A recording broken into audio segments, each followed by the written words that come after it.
Hello everyone, welcome back to another update on the Gangs of Metacadia game development process. I wanted to give a bit of an update on what we've been doing in the last week. Some of that is around itemization. We've added a few changes around how leaders manage their gangs. Let's go through some of these now here. So what you're seeing here is the Chrome Serpent gang. We've actually changed the pins to not be the bouncing pins anymore, but to sort of give them descriptors so you know what they are just by looking at them. This will make it easier for players to sort of navigate around the map and understand what buildings are what. Of course, again, these are not where they need to be. They're just kind of thrown there randomly right now. But essentially, each one of these pins will be overlaid on a building so that that building will be known as the one that you enter for that specific thing. And so we have the influence section, of course. We have heisting, which is a big part of the game, being able to steal from other teams, other gangs. We have the gang management section, which the leader can do, which they can declare war on others, or they can excommunicate members from the gang, which we'll go into in a second. The recruitment section and the vault. And there's also the shop. So we've added the shop as well. I'll show you what that looks like. This is all still very rough and early. But essentially we have sort of 3 items in the shop for each gang. And we'll probably expand this with others, but they're all going to be common rarity to start off with. They'll all have very limited supply. Like there's only 2 of these, 1 of these, and 1 of these right now. And what they all do is they all roll different stats. So right now we're just sort of saying everything's common, but we're going to add in some other rarities. And what they do is they give you ability to roll sort of things like, heist success chance boost modifiers or war success chance boost modifiers. Or even like min-max steal amounts. So when you perform a heist on another gang, of course you can steal assets from them as part of that process, which is essentially a roll on the back end that we have that's sort of made up of different weights, and those could be how influential your gang is, the tenure of the people that are in the heist, all sorts of things, right? But we want to also add in the ability to have items that modify and boost those percentages also, which sort of makes it more interesting. And these are all ERC 721s or NFTs. So as you mint them, you own them, and you can trade them between different gangs. You can sell them on places like OpenSea or Blur or whatever. And players can equip them. You can only have 1 of each slot equipped. But you might find that traits from a different gang might be more desirable to you, or you want to get a certain set of boots or whatever, and those will be able to be purchased through traditional marketplace means. So this is the idea. You can sort of just come in here and purchase the item, and that of course pops up with the smart wallet, and then that will get minted, and it gets minted and rolled at the same time. So we dynamically generate those stats before actually sort of creating the metadata and posting that metadata. And so that's then available to equip in the inventory section. So the username section up the top right, and if this is very messy right now, it's not actually anything what it's going to look like. You can see that I just bought this blade here, which rolled a 4% high success chance increase and 4% on the war as well, which is actually really good. So we have this sort of randomness introduced through items, and we'll sort of expand this out a bit further as we go.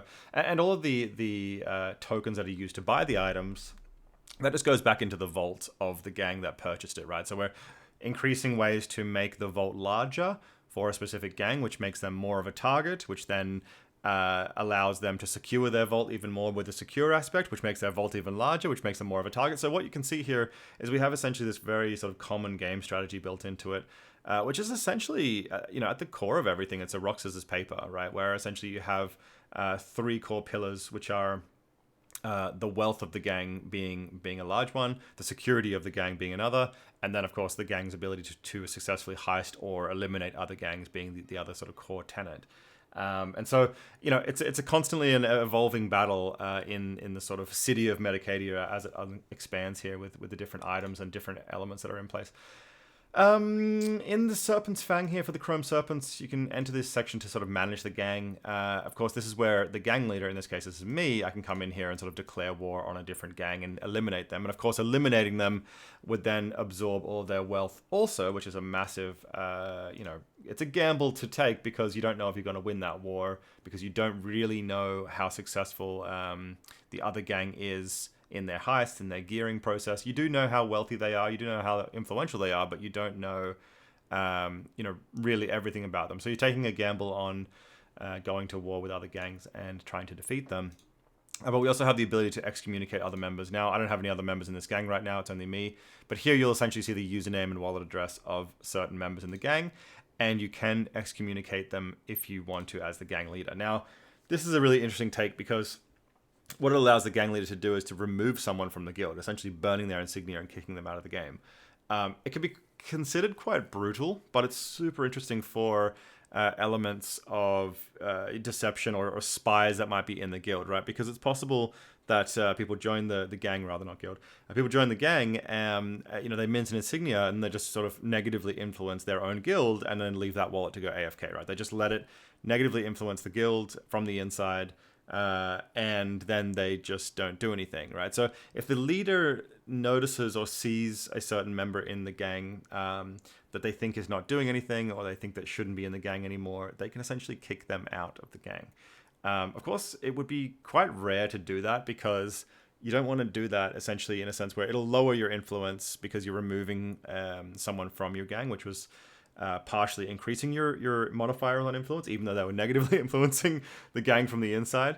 And if you're not familiar with what I mean about negatively influence, when you go to the influence section of your gang, you can either choose to negatively or positively influence the target gang, right? So even as a Chrome Serpent, I can negatively influence it from the inside, essentially, sabotaging it from the inside.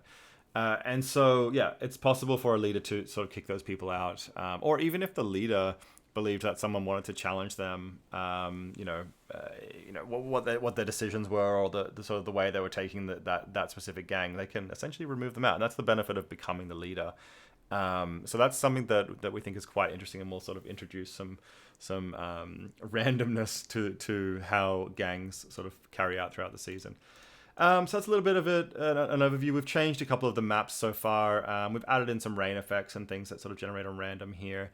This is the new Digital Drifters place. The Neon Syndicate have, that's the old one because it's stuck in cache. Don't know if we'll get the new one, probably my cache being silly. Sewer Rats have a updated one as well. And I think Iron Shadows also, yeah. More brown and yellow to match their theme. Of course, all the items are going to be different per gang. So they're all unique items to that gang. So we just looked at the Chrome Serpent ones here. So that's a bit of an overview and an update. Hope you enjoyed it. In the next one, we'll go over starting to introduce clips based on the individual buildings themselves and really deep dive into those. All right, hope you've enjoyed it. Thanks.